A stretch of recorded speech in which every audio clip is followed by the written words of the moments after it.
Hello Blazers, welcome to episode 132 of UAB Green and Told, original release Monday, September 9th, 2024. Our podcast allows us the opportunity to share stories from members of the UAB community. Check out all of the previous episodes of the campus's most listened to podcasts by visiting alumni.uab.edu/greenandtold on Spotify or the Apple Podcasts app. And while you're there, leave a written review so more alums can listen in. I'm Greg Berry, a UAB alum and Director of Communications in the Office of Alumni Affairs. You've heard the words before, and no, I'm not going to sing it. I wish that I could fly into the sky so very high, just like a dragonfly. Dragons, UAB, Lenny Kravitz, who knew? Okay, so it's a stretch, but Kravitz's lyrics have crossed generations and resonate with many listeners needing an escape. Today's guest, John Fields, knows that feeling. As he'll share, he was a punk-rocking, mohawk-wearing kid wanting to be anywhere but here. So I spent the majority of, the first 20 years of my life dreaming of being anywhere but Alabama. And kind of, I'm going to get out of here as quick as I possibly can. But he'd stay. After taking time to figure out what he wanted to do after high school, he'd turn to UAB, first as a poli-sci major, then English, and as we'll learn, he ended up taking a different path in art. It was another one of those moments where I was like, I just didn't even know this was an option. And if this is an option, this is definitely what I'm doing. And it was literally like that. I changed my major the very next day. And while he didn't really get away, it worked out for him. Door after door began to open, making his possibilities endless. I've watched so many colleagues over the years turn down unexpected, interesting opportunities because they don't fit in with their plan. I've always made a conscious effort to not do that.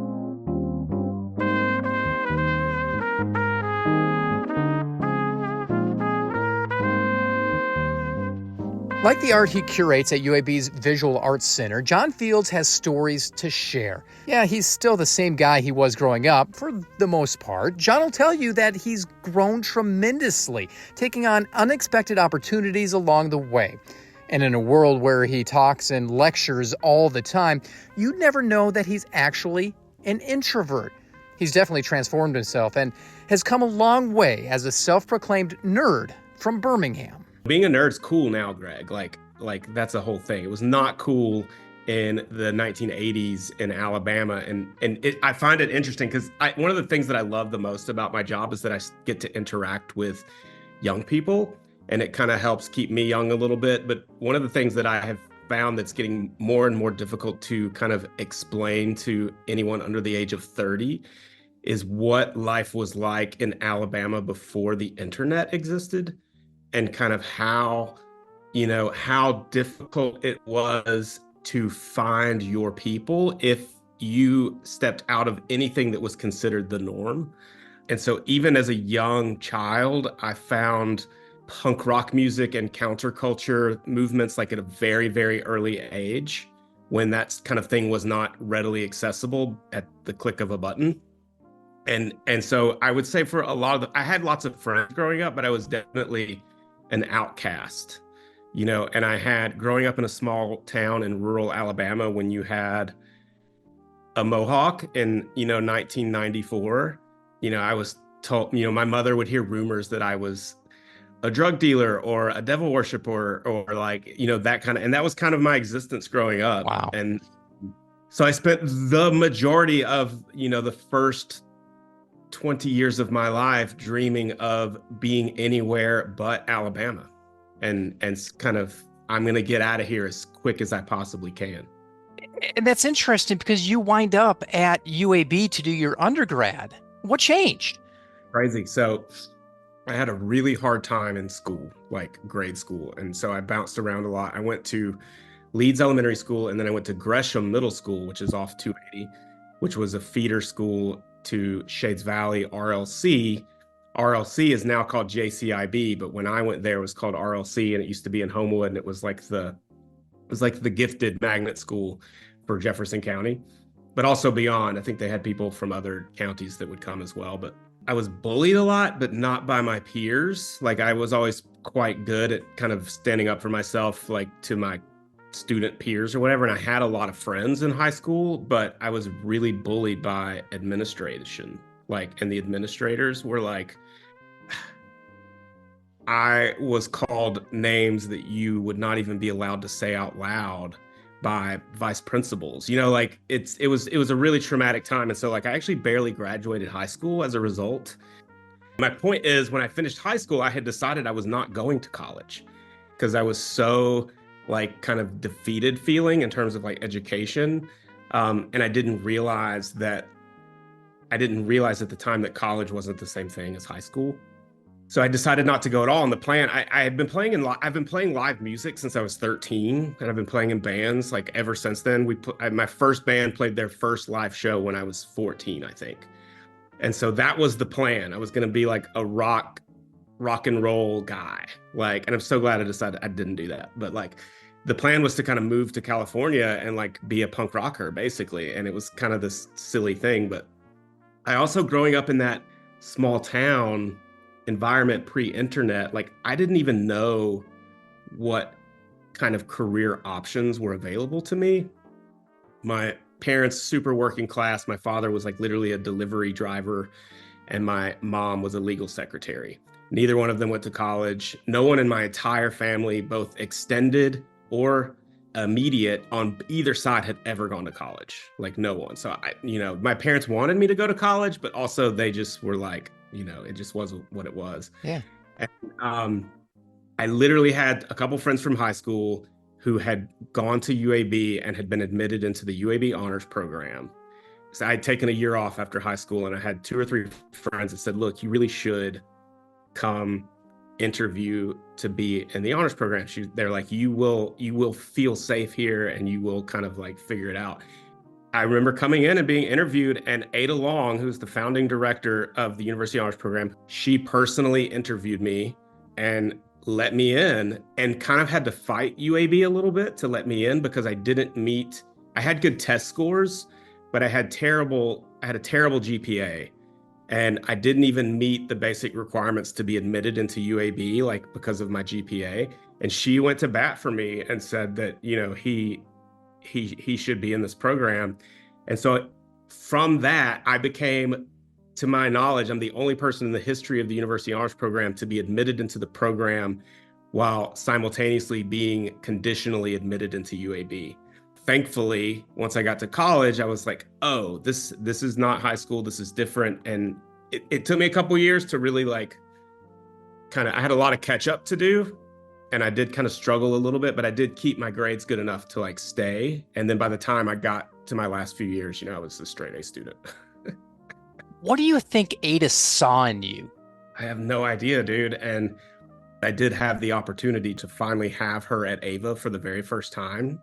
And I got to tell her about, what all she instilled in me, and literally draw a map for her about like how that is baked into the DNA in terms of like how we approach things here at AEIVA. And she told me that I'm the case study for that program, which was designed to like, there is no singular definition of what it means to be smart or intelligent or whatever. And I think that's what that whole program was built on, was providing a place for people that don't necessarily thrive in the kind of standard academic settings.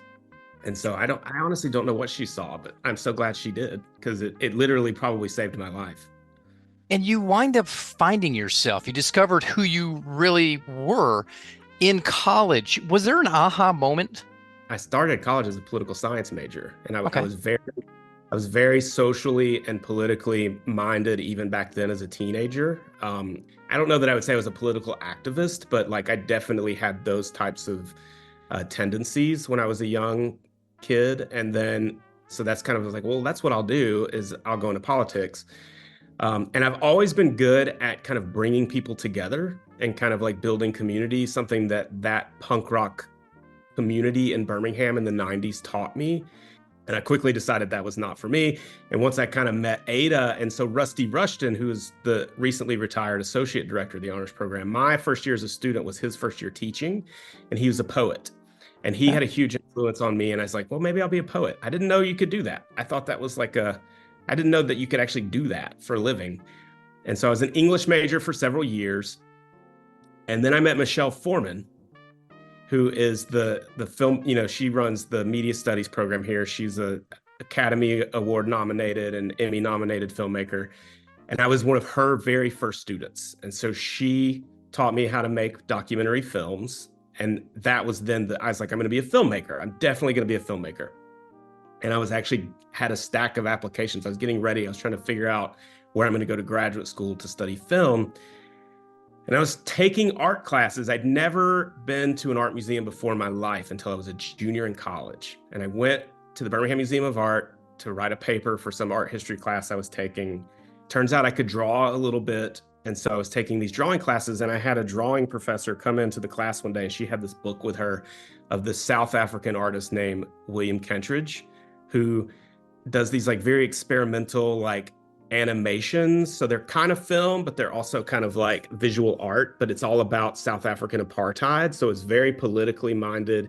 And it was just that moment where like everything I was interested in, I could see it in this one guy. And I was just like, it was another one of those moments where I was like, I just didn't even know this was an option. And if this is an option, this is definitely what I'm doing. And it was literally like that. I changed my major the very next day. And once I figured that out, I think I made straight A's for the last like 3 years that I was at UAB. And I was off to the races. That's really cool. And you wind up in New Orleans. Your story continues from Birmingham to New Orleans. You finally get out of town. Was that a deliberate decision to go down the road and go to another state? It's shocking when I look back now at how much I didn't know and how much of my life would be so different if I hadn't had key mentors at UAB pushing me in certain directions. And, Brett Levine, who was the former director of the UAB Visual Arts Gallery, which was UAB's art gallery for 40 years before AEIVA. I was a student when they hired him. And so I was his very first gallery assistant, like as a student worker. And so he taught me everything that he knew about like installing exhibitions and kind of would help. I worked as his assistant for years. Even after I went to grad school, I'd come home for Christmas and I would still come in and help Brett like install his exhibitions at UAB. But then this other professor, Doug Balas, who is still the foundations professor here at UAB, he was my one of the last teachers I had at UAB. And I only went to grad school because he told me to. And he was like, you have to go to grad school. And I was like, I don't even know what that means. I don't know what you're talking about. I don't know what grad school is. There was never a version in my life where I even thought getting a master's degree was something available to someone like me. And so he pushed me. I applied to 4 schools. I only got into 1, and they gave me a full scholarship. And that was that.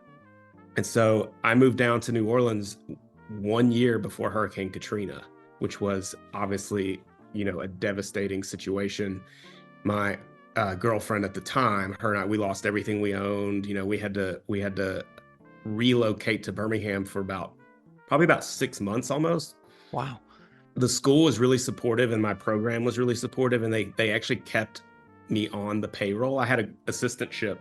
And so they were letting, I was still getting paid as a student and taking classes for credit and just making work here in Birmingham. And then we went back right after. But those were some very influential years of my life. Some of the best and some of the worst years of my life was that grad school experience. Talk a little bit about how your life kind of changed, how your career may have changed over that time from pre-Katrina to post-Katrina after you moved back to New Orleans.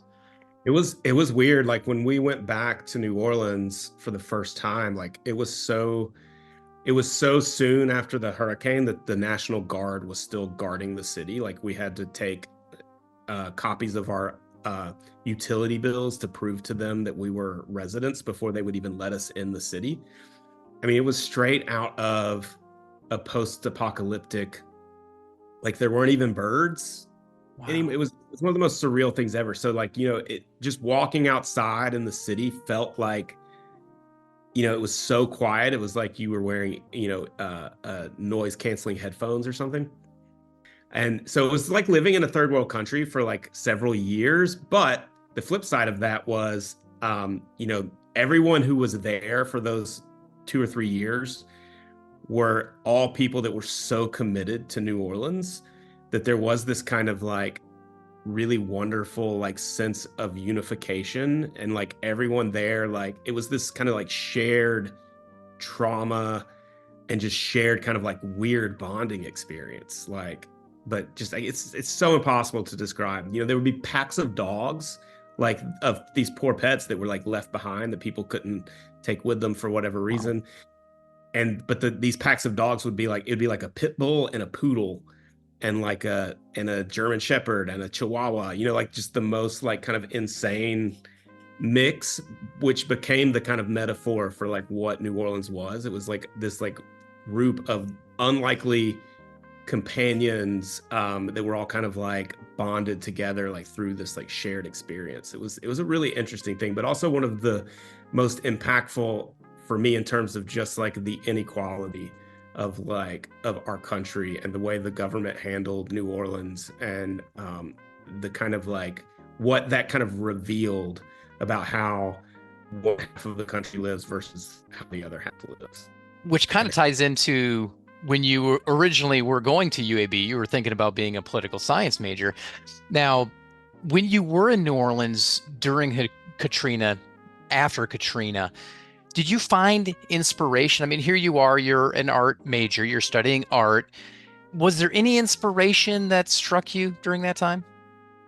Oh yeah, I mean for sure. Like everything when I go back and look at my work now that I made in those years and I talk about it, like all of it's about Hurricane Katrina. Even if it's not like directly on the surface, like literal presentation of what that experience was, but it definitely, you know, it was impossible to not be just completely kind of consumed with what was happening. And you know, at the time, the New Orleans city government, and I mean, I want to say that mayor is actually still in jail. Like it was one of the most like corrupt city governments and police forces that our country's ever had. And there were some major atrocities that happened during that time period in terms of, you know, police killings, and it was just really bad. So yeah, that stuff is definitely like kind of buried, if at the very least, like right under the surface of like all of the work and everything that I was thinking about. You've changed a lot over the years since being that Mohawk kid in high school, going to UAB, and then even New Orleans.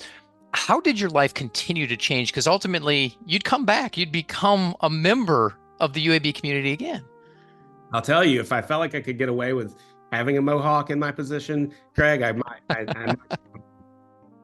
No, New Orleans, like I said, was it's some of the best. I have very fond memories of it, but it was also a very difficult place to be. In 2008, I kind of had just decided that I couldn't be there anymore. The plan was to come back to Birmingham for 1 year. All my friends had moved to New York, and I had lots of visiting artists. We have visiting artists programs in, you know, most art departments have those where you have artists that come in from all over the country, and you get to spend. It's one of the most important parts of being in art school is that interaction. And almost every single one of them that we ever had, like they would all tell me the same thing, like you really need to go to New York. Like you need to go to New York. You could make it as an artist. Like you should do it. And so I was this close, and I was going to come back to Birmingham for 1 year and kind of regroup and figure it out and head to New York was the plan. I got here, and that was what, 15 years ago. And I just happened I fell in with this commercial gallery in Birmingham called Beta Pictoris. It's called Mouse Contemporary now, and he discovered me right as he was opening up, and so I was one of the very first artists that he ever represented. And he was selling every painting that I gave him, basically, and he was selling them for more money than I ever thought I could get for a work of art. And so I was kind of at this crossroads where I was like, man, I was working for Whole Foods and I was teaching part-time at UAB, and I was like, I really could maybe make a go as a visual artist. And I was really starting to think like, this is what I'm gonna do. I'm gonna quit my job and I'm gonna really just like paint full time, and we're gonna see if we can make this happen. And then Brett Levine, that guy I was telling you about, who I was his assistant, he took another job and left. And so he left UAB, and I was suddenly there, and I was like, man, I have been this guy's right hand for almost 8 years now. Like, I could come in and do this job tomorrow. And I had started curating exhibitions when I was in New Orleans. And I had gotten where like I kind of knew a thing or two about it. And I went in, I interviewed for it, and I got the job. And I know I've talked a lot, Greg, but I will say this is something that I say a lot, Greg, and it has and continues to kind of drive my life, which is I've watched so many colleagues over the years turn down unexpected, interesting opportunities because they don't fit in with their plan.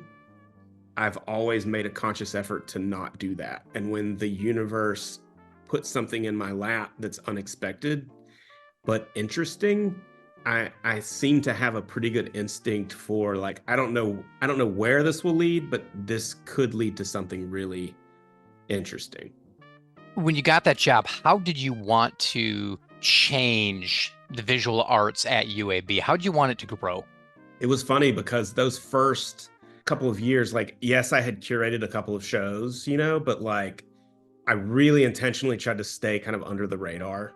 I really like to learn by doing and failing. I always talk to my team about, strategic and calculated risk taking and kind of like not being afraid to fail. Because I feel like that's the best way you learn. Like you definitely learn better when you do. So I really took that time to just like take a lot of interesting chances. Talk about those failures. If you're willing to, what happened that helped make you grow yet again? I had continued my work as a filmmaker, and Michelle Foreman was producing a documentary that I was co-directing with my old film partner that I had. And we were doing a documentary film about Holy Family Cristo Rey, which is that high school in Inslee. But we had basically just been following these 4 high schoolers for a couple of years, like their story.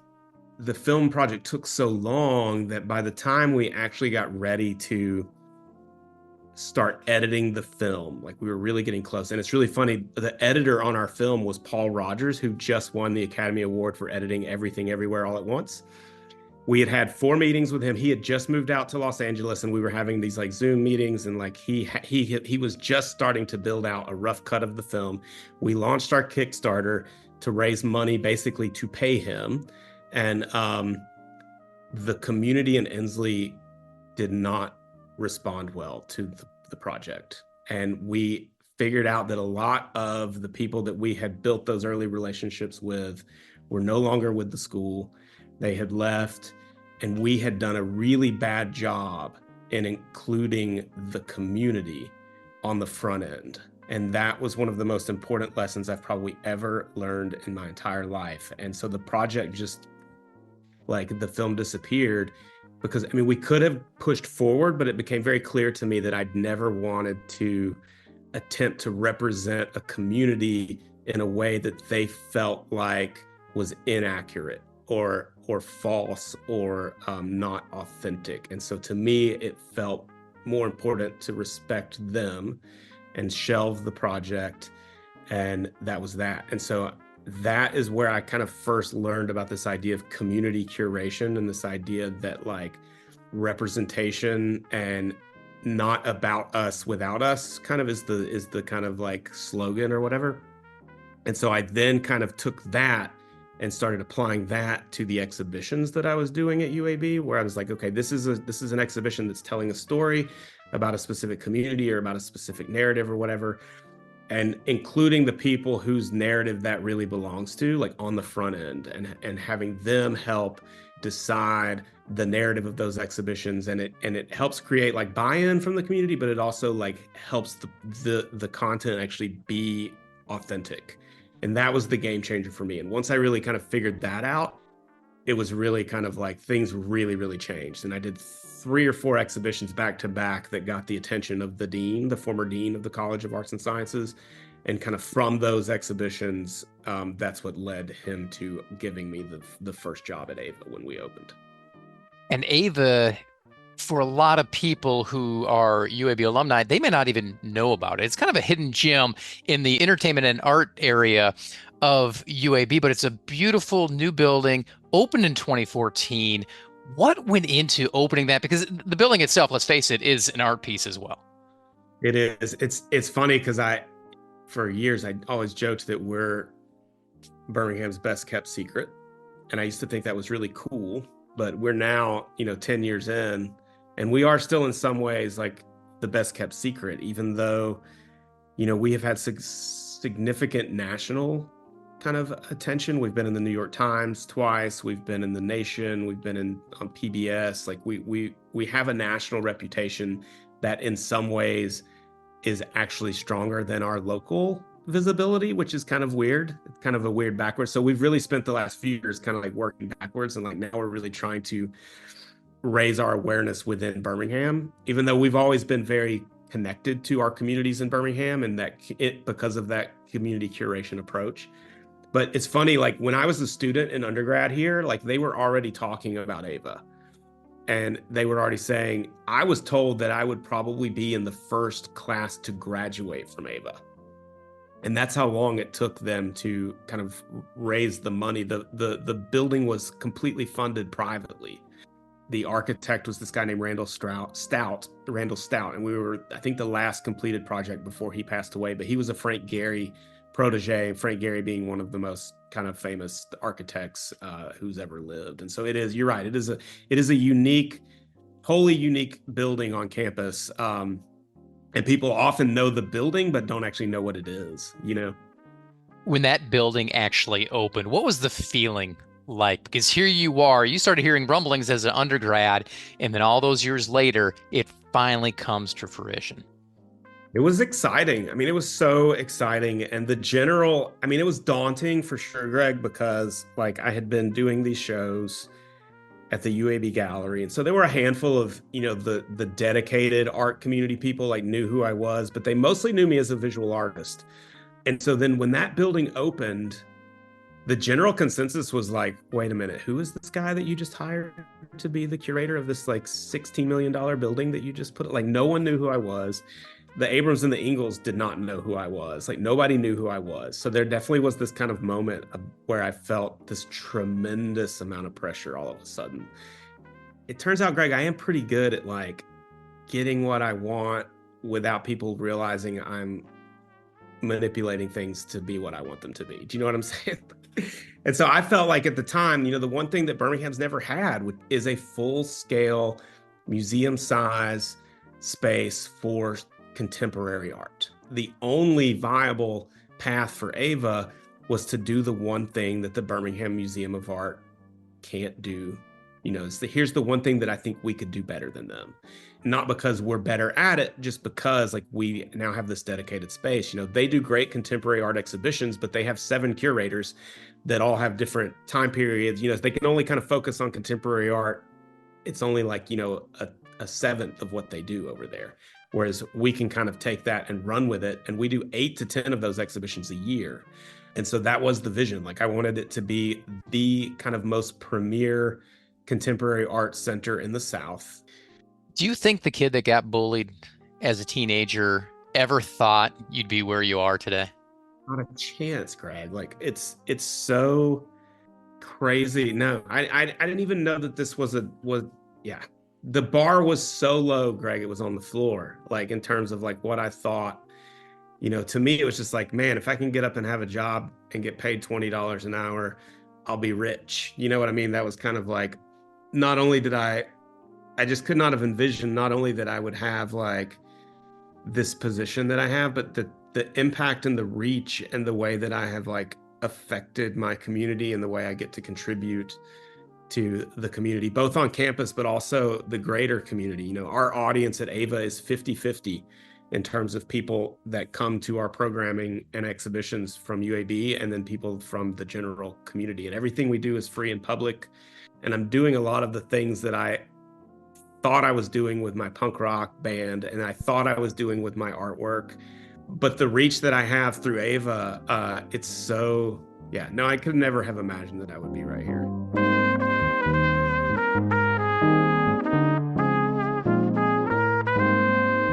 That's John Fields, a 2003 art studio major from the College of Arts and Sciences and Honors College. He's currently curator and the Lydia Cheney and Jim Sokol Endowed Director at the Abroms-Engel Institute for Visual Arts, or AEIVA, here at UAB.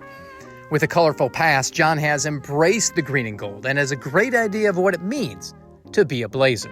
Whatever the content of these galleries, we're very intentional in providing entry points into the conversation that don't alienate someone based on their point of view. And it doesn't matter where you are on the kind of like spectrum of whatever this topic is that's being talked about. Like, there is a way for you to enter that exhibition, even if you're disagreeing with some of the kind of like, you know, the point of view. But it's really all just about understanding that the person that's looking at the artwork is going to interpret that artwork based on an entire life's worth of personal experience. And if we can just kind of like provide someone a space where they can just feel safe to maybe question something they think they believe, or just see something in a different way that they never thought to think about it in a way, like that's the big success. And when I go and I talk about AEIVA programming at other institutions or other, you know, groups in the community or whatever, they're always shocked that we're able to pull off the types of exhibitions that we are in a place like Alabama. And I 100% credit UAB for like, UAB is a giant beast of a place to work sometimes, but like the one thing that I get here that a lot of my colleagues in other parts of the country don't seem to get is almost complete creative freedom. And no one has once ever in 10 years told me no when it comes to like what the content of our exhibitions are and what's in those galleries, and just the supportive nature of UAB in terms of like academic expression and research and exploration and just integrity. It's a very special place in that regard. Be sure to check out past episodes of the UAB Green and Told podcast. Listen in at alumni.uab.edu/greenandtold.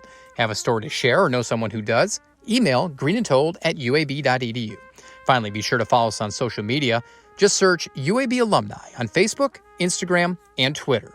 Thanks for listening, and until next time, go Blazers.